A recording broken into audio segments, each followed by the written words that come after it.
प्यारे दोस्तों नमस्कार। हमारे YouTube चैनल पर आपका स्वागत है। आज की कहानी है नहीं आऊंगी मायके कभी। यह कहानी एक छोटे से शहर में एक मध्यम वर्गीय परिवार की है। यह परिवार गुप्ता परिवार के नाम से जाना जाता था। परिवार के मुखिया थे ओम प्रकाश गुप्ता, जो एक सरकारी कर्मचारी थे, और उनकी पत्नी सरला देवी एक गृहिणी थी। परिवार में 3 बच्चे थे। सबसे बड़े बेटे राकेश की शादी हो चुकी थी। दूसरे बेटे का नाम संदीप था और सबसे छोटी बेटी थी सुमन। सुमन अपने माता-पिता की लाडली थी। उसने हमेशा घर में प्यार और अपनापन पाया था। कुछ वर्षों पहले राकेश की शादी सुनीता से हुई थी। सुनीता एक सुंदर, समझदार लेकिन कड़वी जबान वाली महिला थी। शादी के बाद से ही सुनीता ने घर में अपना वर्चस्व स्थापित कर लिया था। उसके मन में ससुराल वालों के लिए आदर तो था, लेकिन वह बहुत खड़ूस स्वभाव की थी। घर के हर मामले में उसकी ही चलती थी और वह किसी की भी बात को जल्दी स्वीकार नहीं करती थी। घर के कामकाज में उसकी सास सरला देवी का भी हस्तक्षेप सहन नहीं था। वह किसी को अपने हिसाब से काम करने नहीं देती। सुमन, जो अपनी भाभी के इस व्यवहार को देखकर अक्सर चुप रहती थी, जानती थी कि उसकी भाभी का स्वभाव कैसा है। लेकिन सुमन के मन में हमेशा अपने परिवार के लिए प्रेम और सम्मान था। वह अपनी भाभी की खड़ूसियत को नजरअंदाज करने की कोशिश करती और हमेशा घर के माहौल को खुशहाल बनाने की सोचती। समय बीतता गया और सुमन की शादी की बात चलने लगी। एक दिन एक अच्छे परिवार से सुमन के लिए रिश्ता आया। लड़के का नाम विकास था और वह एक प्रतिष्ठित व्यवसायी था।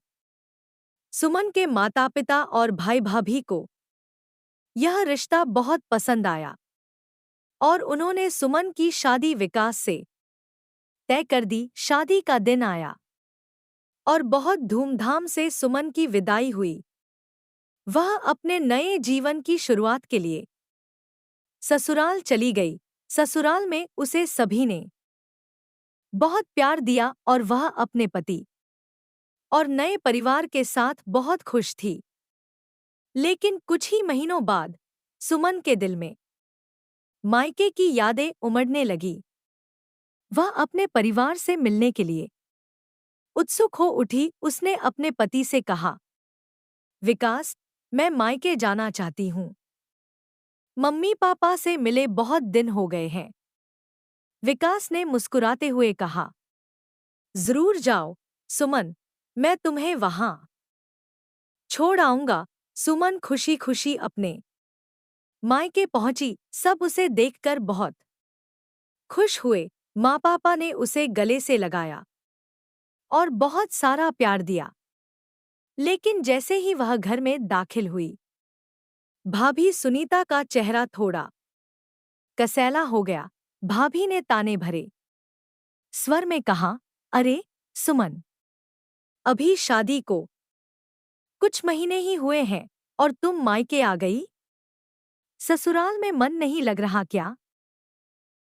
सुमन थोड़ा चौंकी, लेकिन उसने मुस्कुराते हुए कहा, नहीं भाभी, ऐसा कुछ नहीं है। बस माम पापा से मिलने की इच्छा हो रही थी। सुनीता ने मुंह बनाते हुए कहा, मायके का मोह जल्दी छोड़ो। अब तुम्हारा असली घर तुम्हारे ससुराल में ही है। यहाँ बार बार आने से कोई फायदा नहीं। सुमन को यह बात चुभ गई, लेकिन उसने खुद को शांत रखा। वह समझ गई कि भाभी का स्वभाव ऐसा ही है और वह कुछ नहीं बोली। लेकिन सुनीता का व्यवहार और उसके ताने दिन प्रतिदिन बढ़ते गए। हर बात में सुनीता सुमन को ताना मारती कि बहू को अब मायके जाने का शौक चढ़ा है या अपना घर छोड़कर यहाँ क्यों आई है? सुमन का दिल दुखी होता, लेकिन वह फिर भी सब सहन करती रही। एक दिन जब सुमन अपनी माँ के साथ बैठकर बातें कर रही थी, सुनीता ने अचानक आकर कहा, देखो सुमन, मायके आकर इस तरह बैठने से अच्छा है कि अपने घर की जिम्मेदारियों पर ध्यान दो। ससुराल में सब ठीक चल रहा है या नहीं? सुमन ने अपने आंसू छुपाते हुए कहा, भाभी, वहां सब बहुत अच्छा है। मैं बस कुछ दिनों के लिए आई हूं मम्मी पापा से मिलने। सुनीता ने कहा, ठीक है, लेकिन अब तुम्हें समझना होगा कि बार बार मायके आना ठीक नहीं। तुम वहां जाकर अपना घर संभालो। सुमन के मन में एक दर्द सा उठा। उसने सोच लिया कि अब वह भाभी की इन तानों से तंग आ चुकी है और मायके कभी नहीं आएगी। उसने अपने माता पिता से कहा, माँ, पापा, अब शायद मैं मायके कभी न आऊं। भाभी को मेरी बार बार मायके आने की आदत पसंद नहीं है। माँ पापा ने उसे समझाया, बेटा, सुनीता का स्वभाव ऐसा ही है। तुम उसका बुरा मत मानो, यह तुम्हारा घर है। जब मन करे आना। लेकिन सुमन के दिल में एक ठेस लग चुकी थी। उसने तय कर लिया था कि अब वह मायके कभी नहीं आएगी, चाहे उसे अपने मायके की कितनी भी याद क्यों न आए। समय बीतता गया और सुमन अपने ससुराल की जिम्मेदारियों में रम गई। उसने अपने सास-ससुर और पति की देखभाल में खुद को पूरी तरह से समर्पित कर दिया। उसकी जिंदगी में खुशियां थी, लेकिन मायके की एक कसक उसके दिल में हमेशा बनी रही। फिर एक दिन सुमन को अचानक खबर मिली कि उसकी माँ बीमार है। उसका दिल जोर जोर से धड़कने लगा। उसने तुरंत अपने पति से कहा, विकास, माँ की तबीयत बहुत खराब है, मुझे मायके जाना होगा। विकास ने कहा, सुमन, बिल्कुल जाओ, माँ की तबीयत का ख्याल रखना बहुत जरूरी है। सुमन ने फौरन अपना सामान पैक किया और मायके के लिए निकल पड़ी। जब वह घर पहुंची तो देखा कि माँ बिस्तर पर लेटी हुई थी। उनकी हालत बहुत खराब थी। सुमन का दिल बैठ गया। उसने माँ का हाथ थामा और रोते हुए कहा, माँ, मैं आ गई हूँ, आप चिंता मत करो, सब ठीक हो जाएगा। माँ ने कमजोर आवाज में कहा, बेटा, तू आ गई, अब मैं ठीक हो जाऊंगी। बस तू खुश रह, यही मेरे लिए सबसे बड़ा आशीर्वाद है। सुमन ने माँ की देखभाल में दिन-रात एक कर दिया, लेकिन उसके मन में यह सोच भी बैठी थी कि अब वह यहाँ ज्यादा दिन नहीं रहेगी। 3 दिन बाद माँ की हालत में सुधार हुआ। सुमन ने वापस ससुराल लौटने का फैसला किया। जैसे ही वह घर से निकलती, सुनीता ने एक बार फिर ताना मारा, अब चली जा रही हो? माँ ठीक हो गई तो अब मायके में क्या रखा है? सुमन ने एक गहरी सांस ली और दृढ़ता से कहा, भाभी, मैंने सोचा था कि अब मैं मायके कभी नहीं आऊंगी, लेकिन माँ की तबीयत ने मुझे मजबूर कर दिया। अब सच में मैं यहाँ कभी नहीं आऊंगी। यह कहकर सुमन ससुराल लौट आई, लेकिन उसके दिल में एक अजीब सी शांति थी। उसने अपने मन में ठान लिया था कि अब वह अपनी भाभी के तानों से दूर रहेगी, चाहे कुछ भी हो जाए। समय बीतता गया और सुमन अपने ससुराल के कर्तव्यों में पूरी तरह रम गई। उसका मायका उसके दिल में तो था, लेकिन वहां जाने की इच्छा उसने त्याग दी थी। उसने अपने घर को ही अपना संसार बना लिया था और अपने दिल को यह यकीन दिला लिया था कि अब वह मायके कभी नहीं आएगी। कहानी नंबर 2, मायके नहीं जाने दूंगी। यह कहानी एक छोटे से कस्बे में बसे गुप्ता परिवार से जुड़ी है। परिवार का मुखिया था श्यामलाल गुप्ता, जो कस्बे के एक प्रतिष्ठित व्यापारी थे।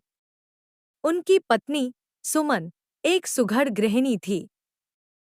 उनके 2 बच्चे थे, बेटा राकेश और बेटी नीता। नीता गुप्ता परिवार की लाडली थी। अपने संस्कारों, सादगी और खूबसूरती के कारण वह सभी की प्रिय थी। नीता अपने मायके वालों से बहुत प्यार करती थी और अपनी मां के बहुत करीब थी। नीता की शादी पास के ही शहर में रहने वाले एक बड़े और समृद्ध परिवार के बेटे अनिल से तय हुई। अनिल पेशे से एक इंजीनियर था और पढ़ा लिखा, समझदार युवक था। शादी बड़े धूमधाम से हुई और नीता ने बड़े सपनों और उम्मीदों के साथ ससुराल में कदम रखा। ससुराल में नीता का स्वागत बहुत धूमधाम से हुआ और कुछ दिन तक सब कुछ अच्छा चलता रहा। नीता की सास सविता देवी एक तेजतर्रार महिला थी, जिन्हें अनुशासन और सख्ती से जीवन जीने की आदत थी। शुरुआत में नीता ने हर छोटी बड़ी बात पर सास का कहना माना, उनके आदेशों का पालन किया और घर के कामकाज में खूब मेहनत की। लेकिन धीरे धीरे सास और बहू के बीच का रिश्ता बिगड़ने लगा। सविता देवी को नीता का मायके से बार बार आना जाना पसंद नहीं था। वे हमेशा नीता से कहती, अब तुम्हारा घर यही है, बार बार मायके जाने की आदत छोड़ो, यहाँ के कामों में मन लगाओ। नीता को सास की बातें कभी कभी चुभ जाती, पर वह चुप रहती। उसने सोचा कि समय के साथ सब ठीक हो जाएगा। वह खुद को समझाने की कोशिश करती कि सास का ऐसा स्वभाव ही है, उन्हें बस अपनाने की जरूरत है। मगर सास के ताने रोज रोज बढ़ते ही जा रहे थे। हर बार जब भी नीता अपने मायके से लौटती, सास कोई न कोई ताना जरूर देती। एक दिन मायके में नीता के छोटे भाई का जन्मदिन था और वह बहुत उत्साहित थी। उसने अपने ससुराल में सबको बताया कि वह अपने भाई के जन्मदिन के लिए मायके जाना चाहती है। सविता देवी ने तीखे स्वर में कहा, नीता, अभी अभी तो तुम मायके से आई हो। हर छोटी बड़ी बात पर मायके जाने की जरूरत नहीं है। हमें भी तो तुम्हारी जरूरत है। नीता को बुरा लगा, लेकिन उसने कहा, मान जी, बस एक दिन के लिए जा रही हूं, वादा करती हूं जल्दी लौट आऊंगी। अनिल ने भी नीता की बात का समर्थन किया और इस पर सविता देवी अनमनी सी होकर मान गई। नीता अपने मायके गई और उसने अपने परिवार के साथ खुशियों के कुछ पल बिताए। मगर जब वह वापस लौटी तो सास का चेहरा और भी ज्यादा सख्त हो गया था। नीता ने जैसे ही घर में कदम रखा, सविता देवी ने ताने भरे स्वर में कहा, बहू, मायके का मोह कभी खत्म होगा या नहीं? हर बार मायके जाकर आती हो, जैसे यही तुम्हारा घर न हो। अब और बहाने मत बनाना मायके जाने के। नीता का दिल टूट गया। उसे लगा जैसे उसे मायके जाने की सजा दी जा रही है। उसने चुपचाप सब सुना और अपने कमरे में चली गई। उस रात नीता ने अनिल से कहा, अनिल, मांझी को क्यों इतना बुरा लगता है अगर मैं अपने मायके चली जाती हूं? क्या मैं कभी भी अपने घरवालों से मिलने नहीं जा सकती? अनिल ने नीता को समझाते हुए कहा, नीता, माँ का स्वभाव ही ऐसा है। वे पुराने ख्यालों की हैं। उन्हें लगता है कि शादी के बाद बेटी का मायके से अधिक जुड़ाव नहीं होना चाहिए। लेकिन तुम चिंता मत करो, मैं उनसे बात करूंगा। नीता ने सिर हिला दिया, लेकिन उसके मन में एक गांठ सी बन गई थी। अगले कुछ महीनों में सास और बहू के बीच की खटास बढ़ती ही गई। सविता देवी ने हर छोटी बड़ी बात पर नीता को ताने मारना शुरू कर दिया। कभी कहती, देखो, अपनी माँ की तरह आलसी मत बनो, तो कभी कहती, तुम्हारी माँ ने यही सिखाया है क्या? नीता सब सहती रही, पर उसका मन टूटता जा रहा था। एक दिन नीता की माँ की तबीयत अचानक बिगड़ गई। नीता को यह खबर सुनकर चिंता हुई और उसने सास से मायके जाने की अनुमति मांगी। सविता देवी ने नाराजगी से कहा, तुम्हारी माँ को हर बार कुछ न कुछ होता ही रहता है। तुम्हें बस मौका चाहिए मायके जाने का। हमें भी तो तुम्हारी जरूरत है यहाँ का। कोई ख्याल नहीं है तुम्हें? यह सुनकर नीता का धैर्य टूट गया। उसने रोते हुए कहा, मान जी, मैं भी आपकी बेटी जैसी हूँ। अगर मेरी माँ बीमार है तो क्या मुझे एक बार भी उनसे मिलने की अनुमति नहीं मिल सकती? क्या एक बेटी का अपनी माँ के प्रति कोई कर्तव्य नहीं होता? सविता देवी ने गुस्से में कहा, बहू, ये घर तुम्हारा है और तुम्हारा फर्ज अब यहाँ है। मायके का मोह छोड़ना ही पड़ेगा। नीता ने यह सुनकर एक गहरी सांस ली और कहा, ठीक है मान जी, अगर आपको मेरे मायके जाने से इतनी तकलीफ होती है तो आज के बाद मैं मायके कभी नहीं जाऊंगी। नीता का यह कहना उसके दिल की गहराई से आया था। उसने ठान लिया कि अब वह मायके नहीं जाएगी। उसने सास के ताने, कटाक्ष और व्यंग्य को सहते हुए भी अपने मायके जाने की बात छोड़ दी। समय बीतता गया। नीता ने अपने मायके के रिश्तों को दिल में दबाकर ससुराल में ही खुद को समर्पित कर दिया। उसके माता पिता को भी यह बात समझ में आने लगी कि नीता शायद अब ससुराल के दबाव में है। उन्होंने भी नीता से शिकायत करना बंद कर दिया, लेकिन उनका मन भीतर से टूट गया था। कुछ महीनों बाद नीता की माँ की तबीयत बहुत बिगड़ गई।